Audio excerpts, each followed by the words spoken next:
Oi, pessoal, tudo bem com vocês? Saudade de vocês, hein? Bom, vamos lá. Hoje a gente vai falar sobre o sistema cardiovascular. Dentro desse sistema, nós vamos falar sobre o coração, as veias, as artérias, os capilares e o sangue. E eu vou começar hoje falando sobre sangue, já que a gente já tem falado um pouquinho, né, na parte de genética. Vocês já viram como os tipos de sangue que existem e tudo mais, então agora vamos dar continuidade a isso, falar um pouco sobre o sangue, os componentes do sangue, ok? Então vamos lá comigo para mais uma aventura. Vamos lá!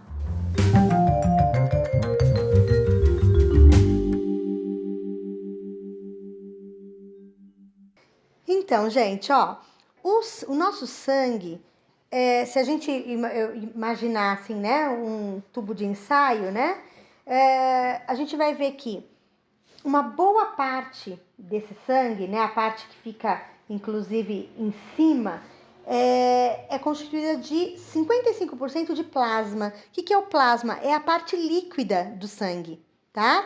Ó, desses 55% que é a parte líquida, chamada plasma, 95% é de água, então contém água, e 5% contém o quê? Proteínas, nutrientes, gases, nessa parte aqui.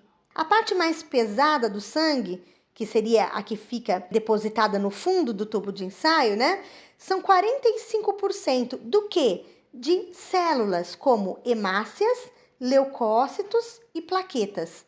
Então, o que nós vamos falar especificamente agora? Eu quero explicar para vocês cada uma dessas células que compõem esses 45% do sangue. Então, lembrando da importância, né, do plasma, o nosso sangue ele transporta isso para todas as partes do corpo, né? Então, a água, essas proteínas e nutrientes que vêm da nossa alimentação e os gases, principalmente oxigênio e gás carbônico, provenientes da onde? Do sistema respiratório. Mas vamos primeiro nos deter a essas células aqui, ó, hemácias, leucócitos e plaquetas. Olha, as hemácias são os glóbulos vermelhos do nosso sangue. Também recebe o nome de eritrócitos. Os glóbulos vermelhos, eles são chamados assim, né? Justamente porque eles são vermelhos.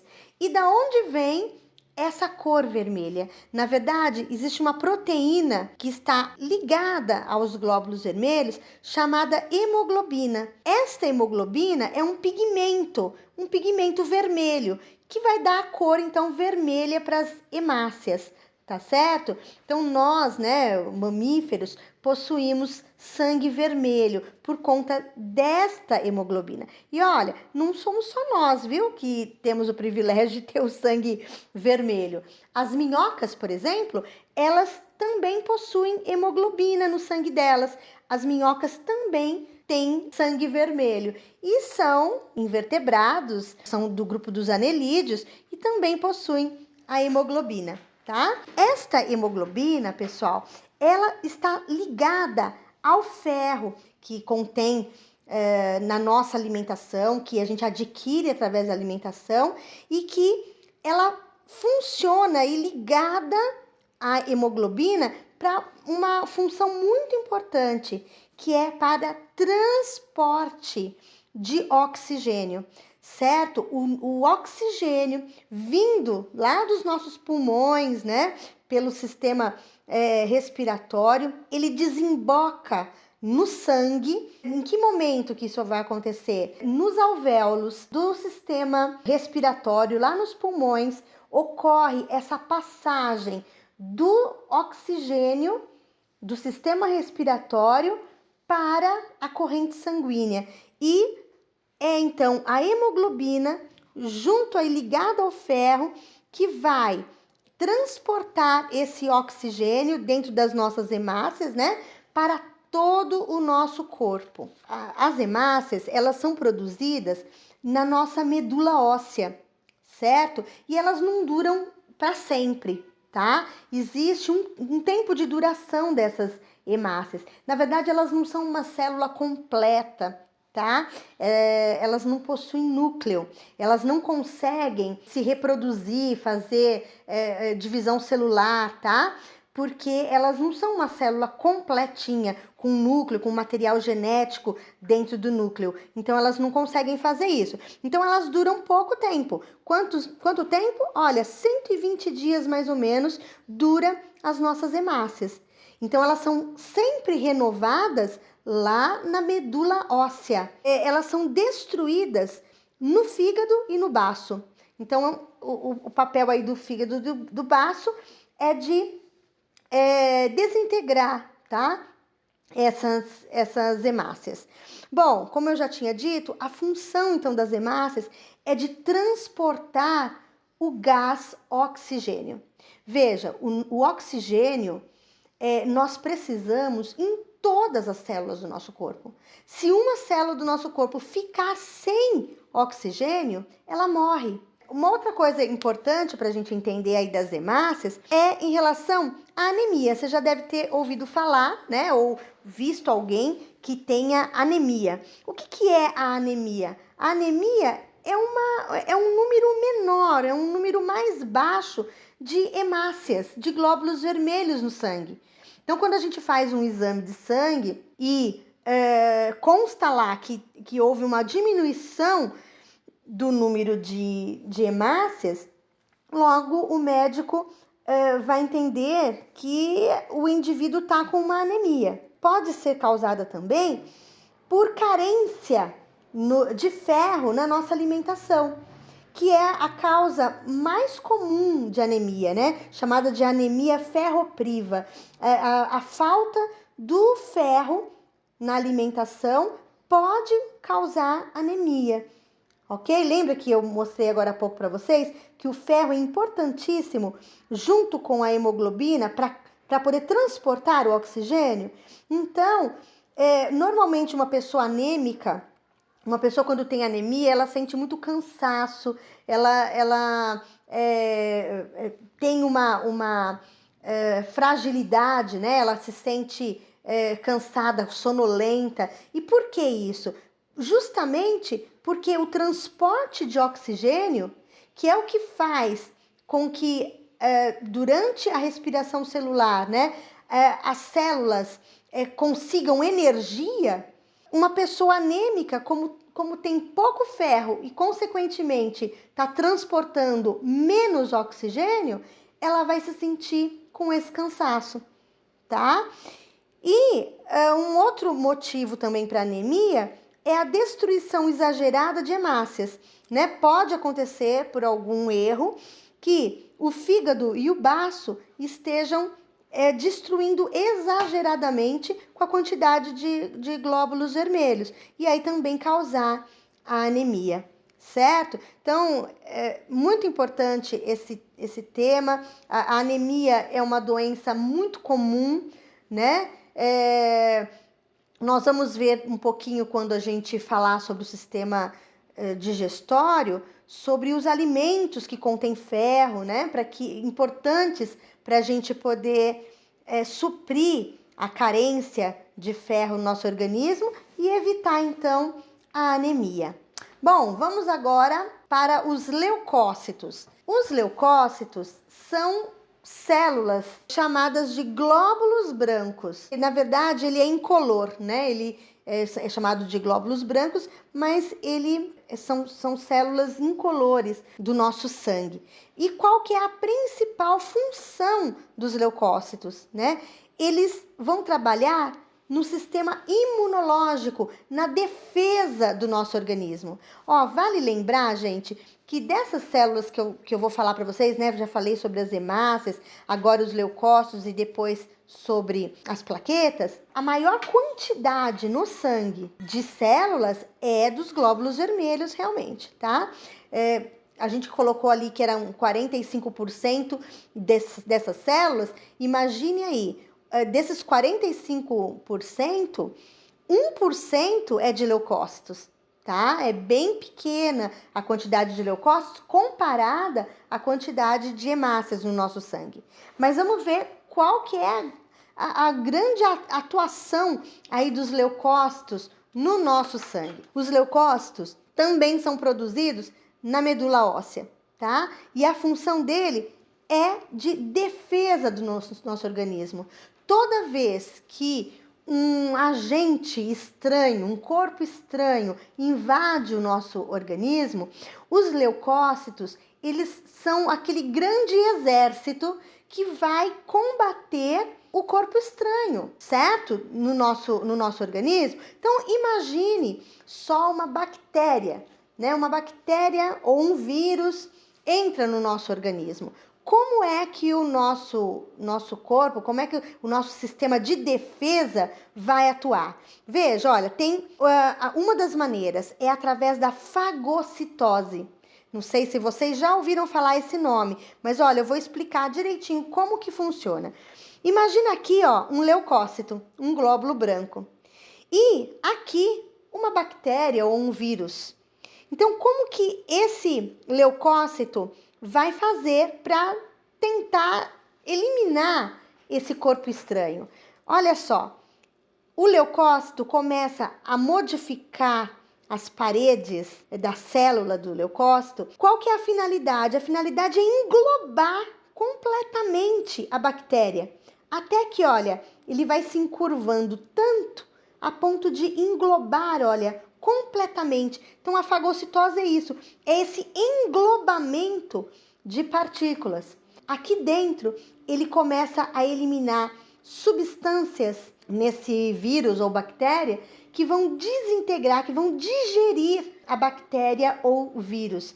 Essa é uma das primeiras coisas que os leucócitos fazem para defender o nosso organismo desses vírus ou bactérias. Só que às vezes não é suficiente, né? A quantidade, o vírus ou bactéria conseguem se reproduzir de uma maneira tão acelerada que somente a fagocitose não resolve. Então vamos ver qual é um outro mecanismo de defesa aí dos leucócitos. A produção de anticorpos. O que são anticorpos? Anticorpos são proteínas específicas que são fabricadas para neutralizar os antígenos. O que são antígenos, né? Palavras diferentes, então, que vocês estão aprendendo, ó.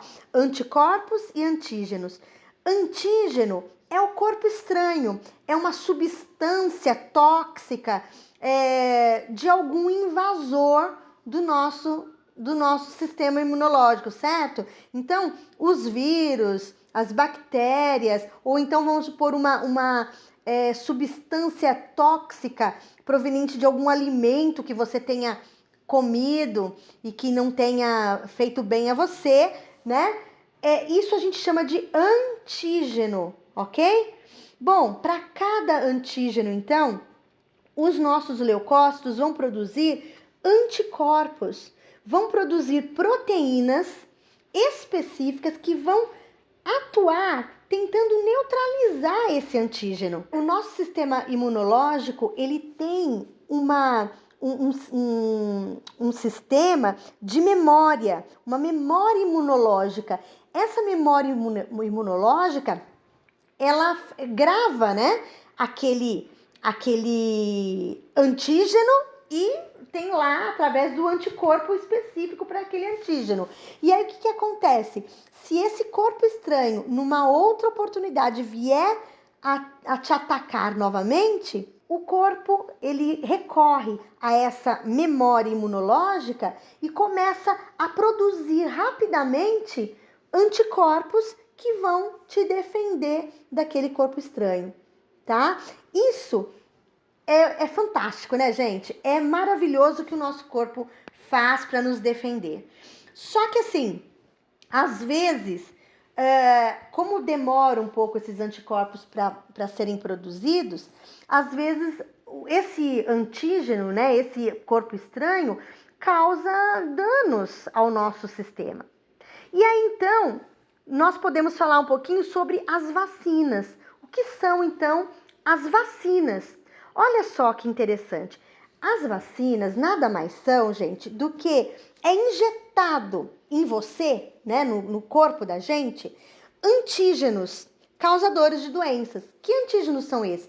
Ou eles pegam, por exemplo, o vírus morto, ou então o vírus enfraquecido, ou então fragmentos do vírus e montam então esse antígeno que vai ser introduzido no nosso corpo. Ao ser introduzido no nosso corpo, os leucócitos rapidamente começam a produzir anticorpos, certo? Que vão ficar lá guardadinhos na memória imunológica. Quando você toma então a vacina, logo depois de alguns dias, o seu corpo começa a reagir produzindo esses anticorpos. Quando você for surpreendido novamente com aquele vírus, né? O seu corpo já tem uma resposta para ele. Começa rapidamente a produzir os anticorpos, certo? E a te defender da doença. Por isso, gente, que a vacina é tão importante. Nós estamos vivendo um momento agora de pandemia, né, em relação ao coronavírus, e vocês estão vendo que tem mais de 100 vacinas sendo testadas para poder a gente conseguir uma solução para essa doença, né, a Covid-19. Então, essas vacinas, elas passam por muitos testes. Dessas todas que eu falei, né, de mais de 100 vacinas que estão sendo testadas, 10 delas já passaram pelo menos por 2 etapas de testes e foram aprovadas. Agora vamos ver qual dessas 10 consegue passar pela terceira etapa de testes, para então a gente conseguir ter uma vacina eficaz para o coronavírus, né? Mas ele vai funcionar exatamente dessa maneira que eu falei para vocês.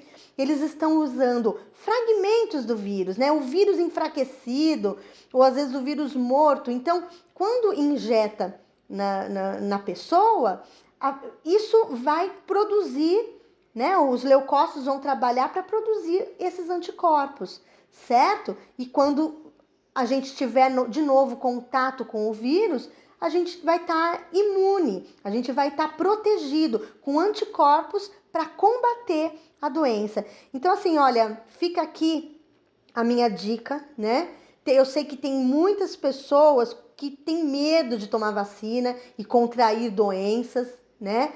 Mas se não fosse, né, a descoberta das vacinas, nós já teríamos assim muitas doenças, né, que teriam destruído com uma boa parte da humanidade, né? Então são as vacinas que nos protegem. Então vale a pena tomar vacina.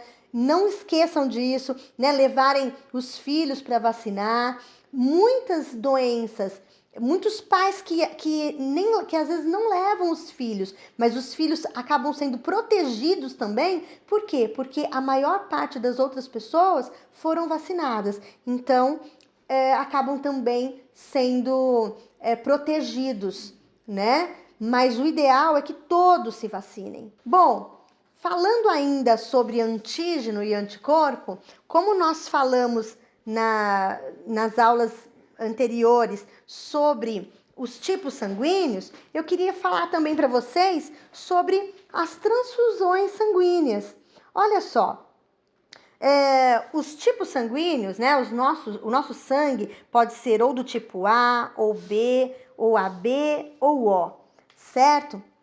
Todos esses tipos sanguíneos, eles possuem um antígeno, que é chamado de aglutinogênio, e um anticorpo, chamado de aglutinina. Olha só o que acontece, ó. O tipo sanguíneo A, ele possui um antígeno, que é o antígeno A, e possui também um anticorpo, olha, o anti-B. O tipo sanguíneo B possui um antígeno, que é o B, e possui um anticorpo, que é o anti-A. No caso do AB, ele possui o antígeno A e o antígeno B, mas não possui nenhum tipo de anticorpo. No caso do tipo sanguíneo O, ele não possui nenhum antígeno, só que possui anticorpo anti-A e anti-B. E é isso que vai fazer toda a diferença na hora da transfusão de sangue. Veja só, uma pessoa do tipo sanguíneo AB, ela é considerada como receptor universal. O AB, ele recebe sangue de qualquer outro tipo de sangue aqui, olha. Por que que ele consegue receber? Ele pode receber transfusão de sangue do A, do B, do próprio AB e do O. Por que que isso acontece? Olha só, porque ele tem o antígeno A e B, mas ele não tem anticorpo nenhum. Ele não tem nenhum nem o anti-A, nem o anti-B. Por esse motivo, se ele receber o do tipo A, ele recebe, não tem o anti-A.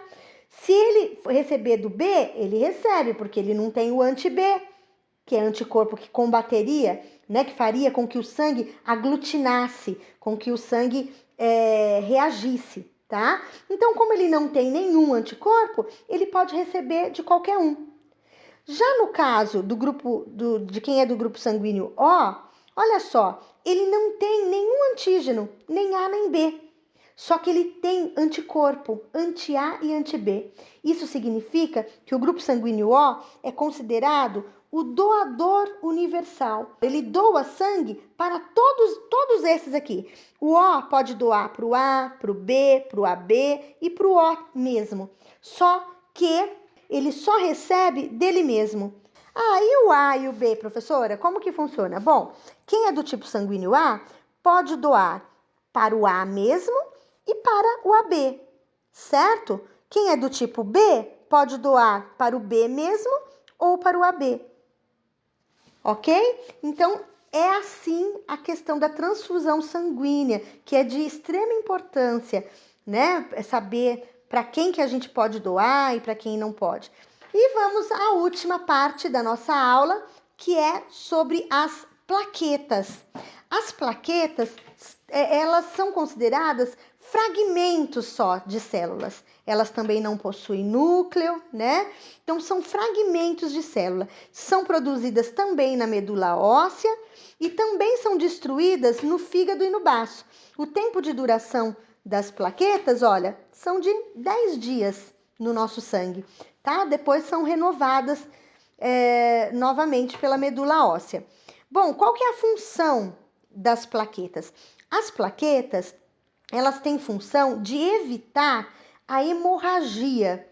Toda vez que um vaso sanguíneo no nosso organismo se rompe por algum motivo, sofre alguma lesão, se não fossem as plaquetas, o nosso corpo iria simplesmente vazar sangue, vazar, até morrer de hemorragia, certo? Mas graças às plaquetas, as plaquetas elas formam um tampão que impede o sangue de continuar saindo, tá? Por isso que às vezes quando você sofre um machucadinho, vamos supor, sofre um machucadinho aqui no dedo, né? Começou a sangrar. Normalmente a gente fala, segura um pouquinho, fica apertando um pouquinho o local.